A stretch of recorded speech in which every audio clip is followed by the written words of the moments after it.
You're listening to The Voice of Russia in London. I'm Juliet Spare.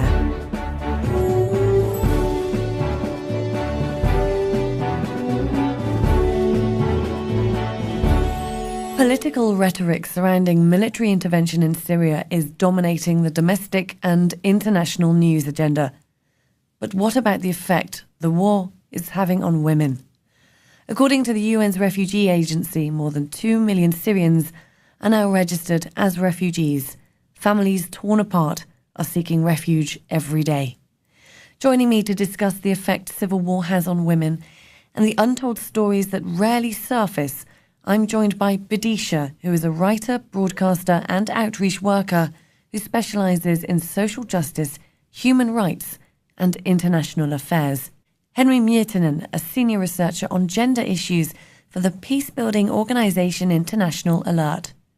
And on the telephone, Dr. Hala Diab, who's a Syrian writer, filmmaker and women's rights activist, and Julie Bindel, co-founder of the group Justice for Women. Benyavskiy, you wrote an article saying that what's happening to the women and children of Syria is tragic but also classic. The stigmatisation of victims and the impunity of abusers are endemic globally. Can you begin our discussion by talking about the effects civil war has on women? There are so many effects that, in a sense, to understand them all, you wind up thinking, oh my God, the worst I've ever heard about life is true. So you have mass rape. This is, unfortunately, and I hate saying this, it's common, it's endemic, but you also have years of trauma afterwards. You have displacement and you have an extreme stigmatization of victims. So you have traumatized victims who feel they cannot talk about what's happened to them because they themselves will be not just disbelieved, but rejected, ostracized. At the same time, you have a kind of international community where you have many human rights groups on the ground who know what's going on. But then you have governments who are very slow to act, who are slow to recognize. It's very difficult to write down and log all of these cases. So you have this great morass of sexual abuse, and that includes rape, it includes sexual torture, it includes the detention of women and girls, but also, as in Syria, 20% at least of the victims are men, detention for sexual uses. And what the colloquial term for that, unfortunately, is rape camps, or it's about sexual torture in prisons, people being picked up, taken away, tortured, and so on and so forth. And then you have another outer ring. So you have sexual exploitation, you have trafficking, you have sexual coercion. And it's not a grey area at all. It's just abuse. But the trauma is so great, it's almost hard to approach it. And I think this is where the international community has trouble. Before we return to many of the aspects that you've mentioned there, Henry, how disproportionate are the effects of warfare on women? You can tell us a bit about your studies as well in this answer. Sure. So at International Alert, I'm leading on this research project at the moment, which is looking at gender in peace building. So not so much at the conflict time and space itself, but what happens after the conflict. And as Benyavskiy was saying, there's a lot of sort of long-term effects of the conflict, of the violence, of exploitation, but then also a lot of sort of secondary effects that affect women a lot. For example, women tend to be the primary caregivers for the family. Men often are traumatized by the impacts of conflict, by the impacts of being in a refugee camp in societies where men tend to be the primary breadwinners. It's often a very sort of for lack of a better word, emasculating experience for them when they cannot fulfill their traditional masculine roles in the refugee camps. And that leads to a lot of sort of trauma amongst men as well, which then unfortunately also plays out as domestic violence in cases, as sexual violence. So it's a very, very complex issue. And also, as Benyavskiy was saying, it's not really a grey area. It's something that often is happening under the eyes of the international community, literally in the camps, for example, which are run by NGOs, by international NGOs, by international agencies. And I think, also as Benyavskiy was saying, unfortunately it is something that tends to be endemic to conflict. And it's something that has been ignored for decades, for centuries, but is coming up on the table now. Julie Bindel, I'd like to just introduce you to the discussion. You mentioned in an article that in any crisis, the women come last. What was your experience like when you visited a refugee camp?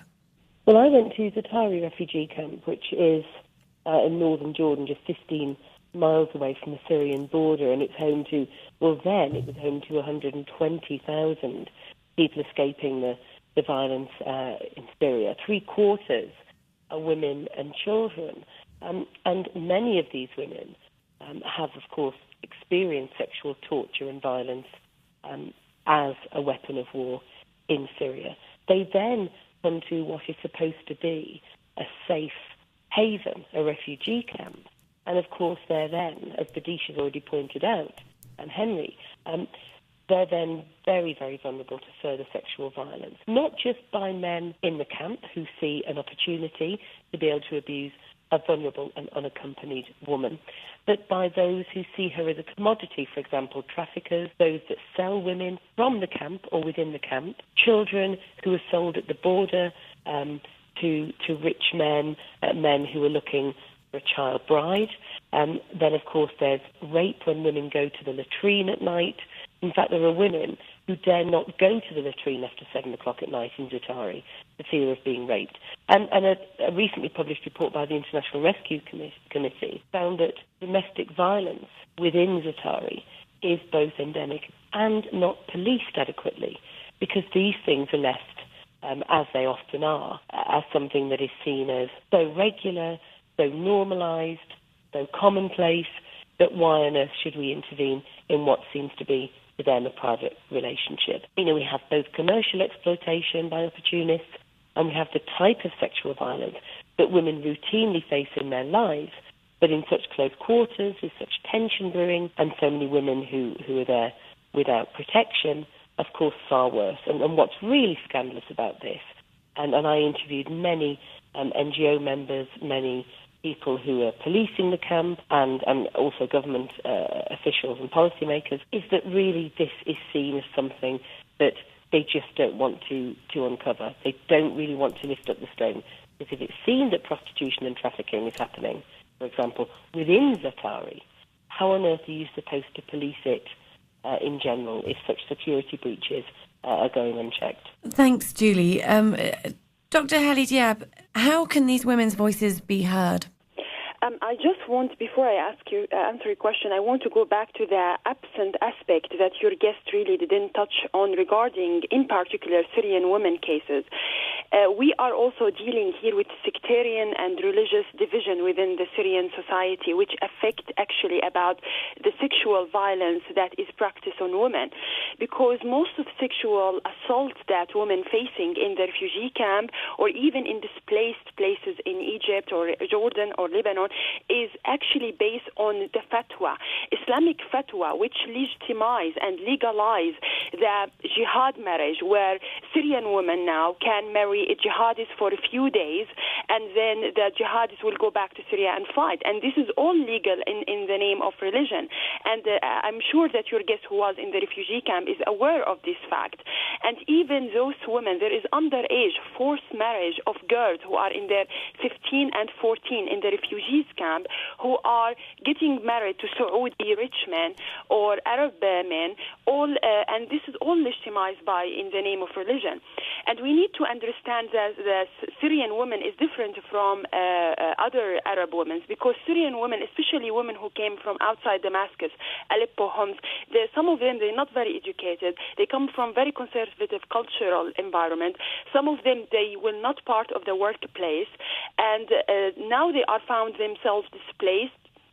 They lost the father, they lost the husband, and they cannot deal with the trauma. They cannot deal with the fact they have to be responsible for the family. Some of them, they don't have education. Some of them, they don't have ability to work.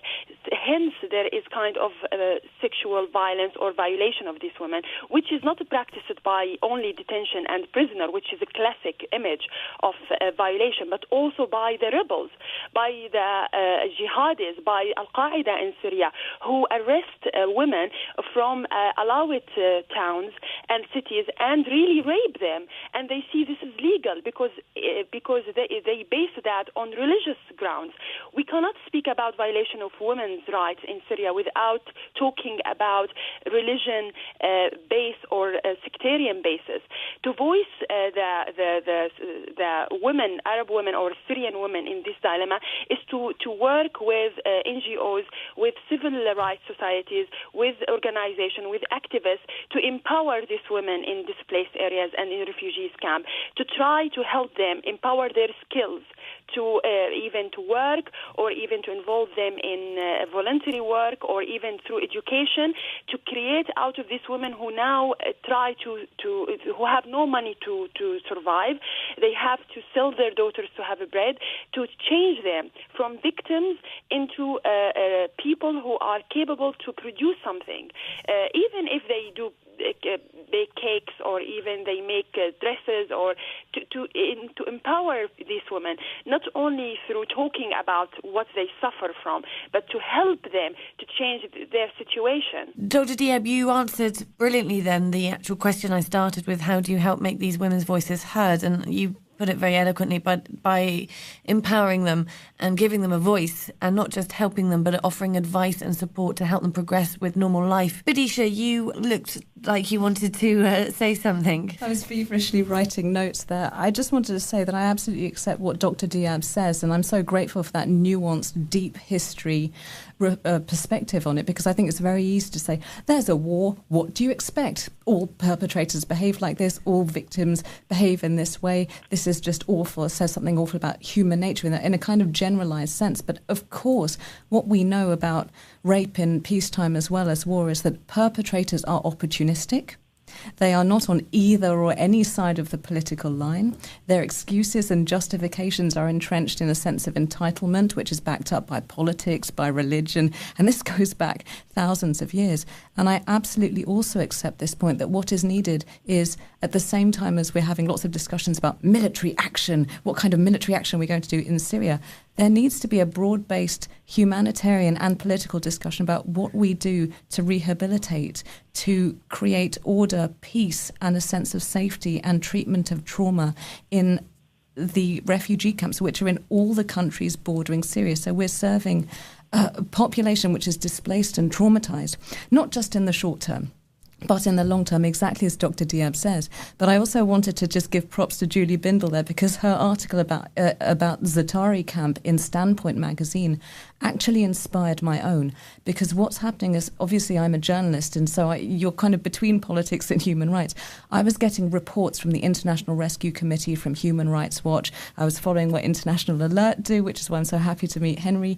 And I was looking at the newspapers, and there was really relatively little about the sexual violence. And I thought, hang on, it's not possible that these newspapers don't know what's going on. They're getting the same reports I do. So what is this big silence? And it seems to me that this question of silence surrounding sexual violence and what perpetrators do is a universal thing.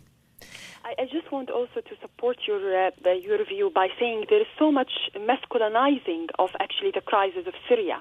It's always looked at from a very male perspective, like we need war, people want weapons, it's military, let's wage war against, let's airstrike Syria, but they don't look at the female or woman perspective on this war, that women want stability, want security. They are victims of this war, and they don't have, the women, Syrian women, have not been highlighted in the political or even in the crisis of Syria, apart from being the victims, being the refugees, being the displaced mother, the raped, the objects on which these atrocities are exposed. However, even if you look at the Syrian crisis, or for 2 years, they try to masculinize women's role in this crisis by using them even as in military. As in like Free Syrian Army, they use women in order to fight. So it's always on the advantage of the patriarchal male, especially Islamic-oriented ideology of women-men division, where men go and fight, and then women has to sit at home and bear the responsibility and the atrocities that is going on in Syria. And that's something that Henry mentioned earlier about the displacement of men into the refugee camps and the emasculation of men. What effect is that having on the role of men and women in these situations? I mean, first of all, I sort of agree with Dr. Diab on the masculinization of the crisis, but sort of maybe put that in a bit of a different way. It's a certain kind of masculinization. It's a militarized masculinization that's happening there, which is focused on a certain way of being a man, which is linked to the use of power, to standing up to the international community, standing up to the enemy, whatever it may be. And there seems to be, in sort of the broader political picture, this sense that world leaders have to do something to prove their masculinity, to prove that they stand up for the word. So I think that's correct in a sense, but it is a certain kind of masculinity that's being played out. And I think in the work that we've been doing in other contexts, similar kinds of contexts of displacement, long-term displacement, for example, in northern Uganda and in the Great Lakes region, you do see this very sort of strong and long-term impact on communities, on men and women. Being forced into camps and being forced to live off somebody else's donations, basically, completely changes the way that men see the role in society, how women see the role in society. A lot of times the kind of aid which is focused on to refugees, to internally displaced people, is focused towards women.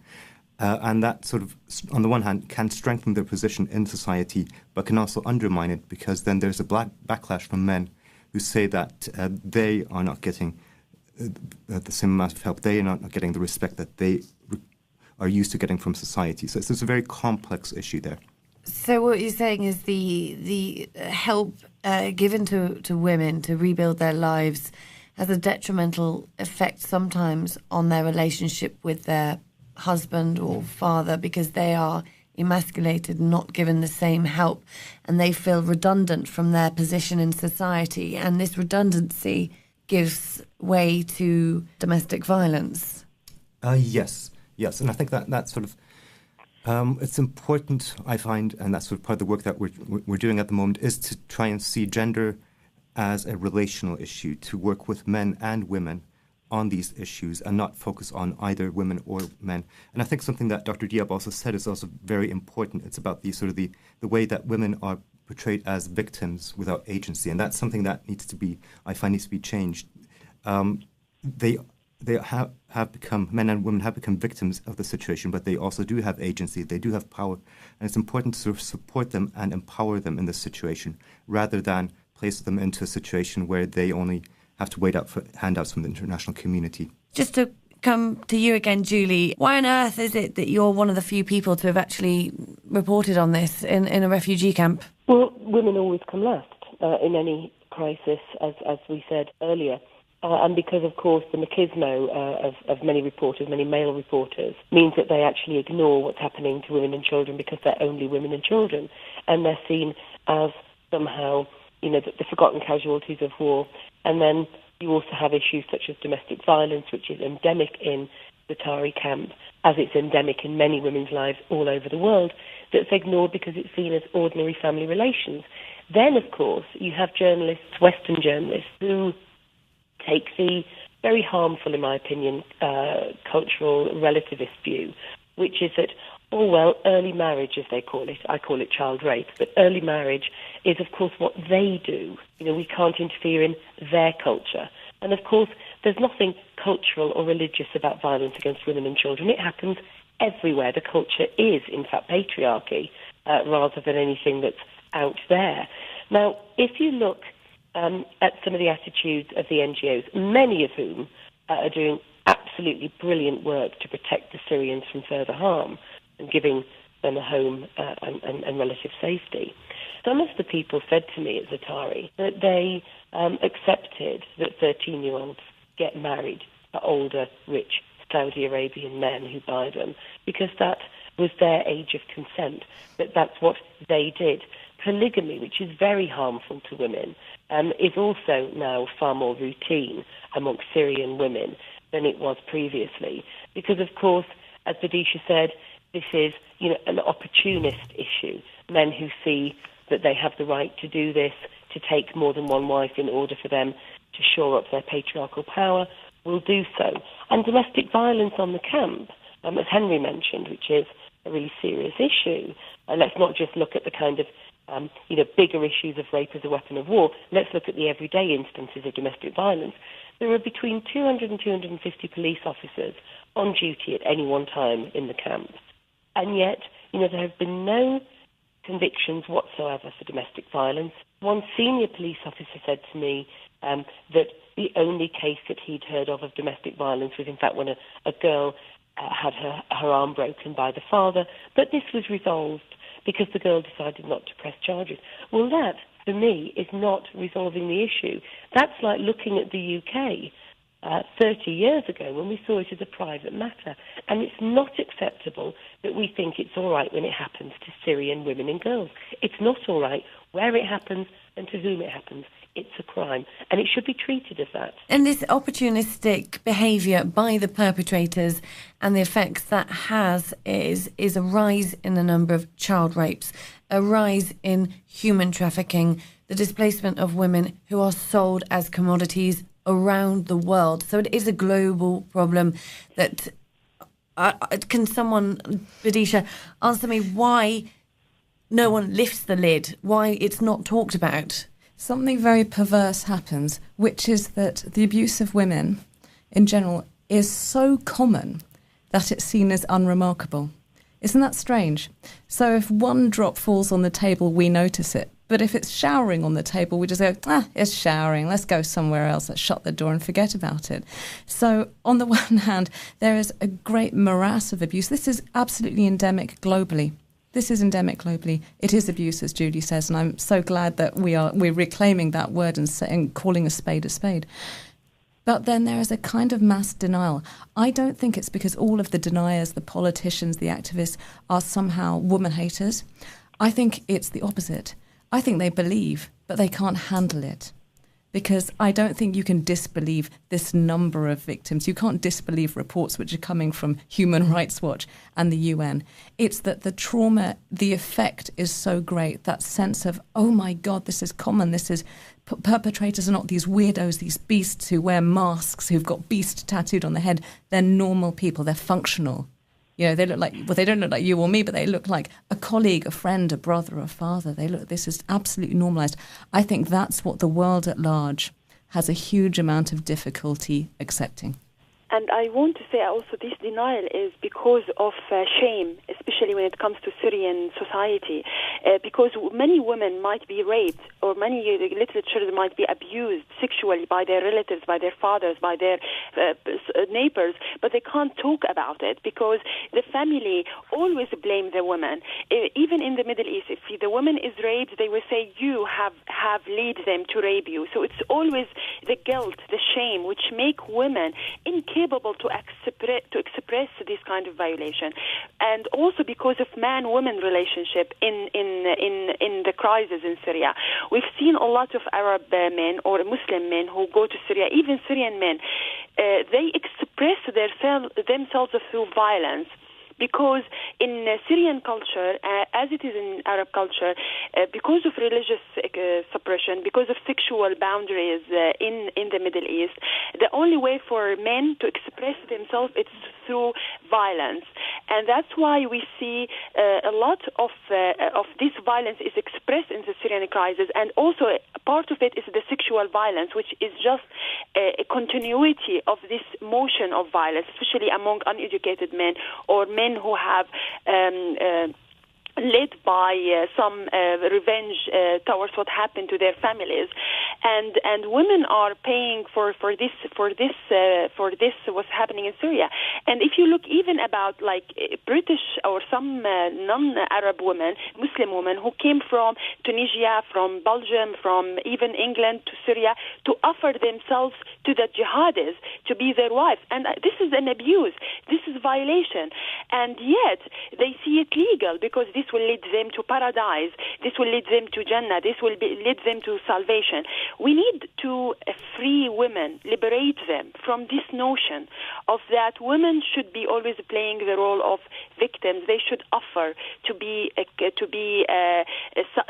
to reach salvation. That woman should be the victim mother, should be the victim's wife, should offer to other people. And we need to empower her as an independent woman that has a role within the society, whether it's in Syria or in the Arab world. That returns to the point that Henry Myrtinen made earlier about empowerment of women. Picking up what Dr. Diab said there about sort of the link between masculinities and violence, and I think that's sort of a very important, or can be a very important entry point, is to try and break that link, to work with men, women and men on finding different forms for men to express themselves. Men are not created in a factory that produces men and then they come out. They are created by society, by the men and women around them, by their mothers, by their sisters, by their girlfriends, by their wives, as much as by their fathers, by the institutions of the state, of school. So I think that's where important work can be done and should be done, about finding different ways for men to be as men, which are not violent, which do respect women. And there's some fantastic grassroots organizations also in the Middle East, in Lebanon, for example, who are starting to do this kind of work, working with men, working with women, on changing the way that men and women relate to each other and breaking that link between violence and masculinity. And I think another point that Dr. Diab mentioned there, which is really important, is the amount of shame that victims of sexual violence feel and are made to feel by society, which makes it really difficult to work with that. And that is also perhaps even more so the case for male victims, men and boys who also are victims of sexual violence, also in Syria, in the camps. And that is, it's a huge silence around that issue.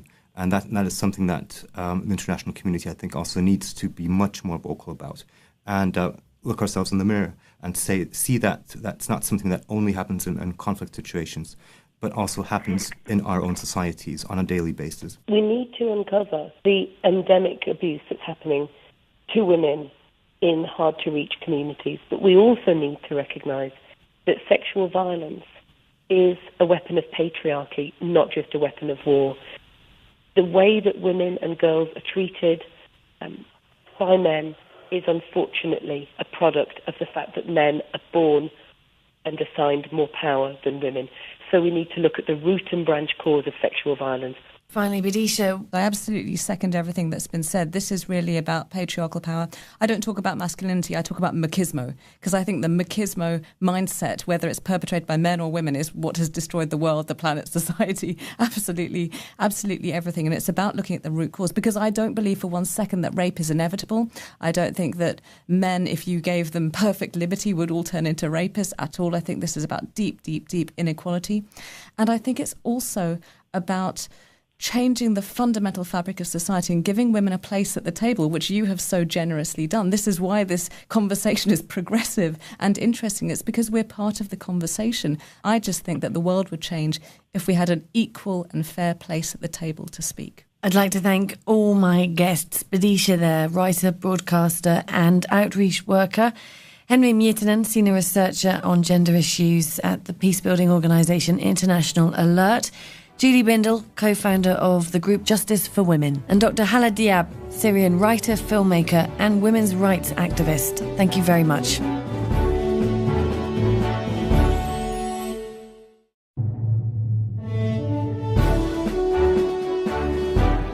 You're listening to The Voice of Russia in London. I'm Juliet Spare.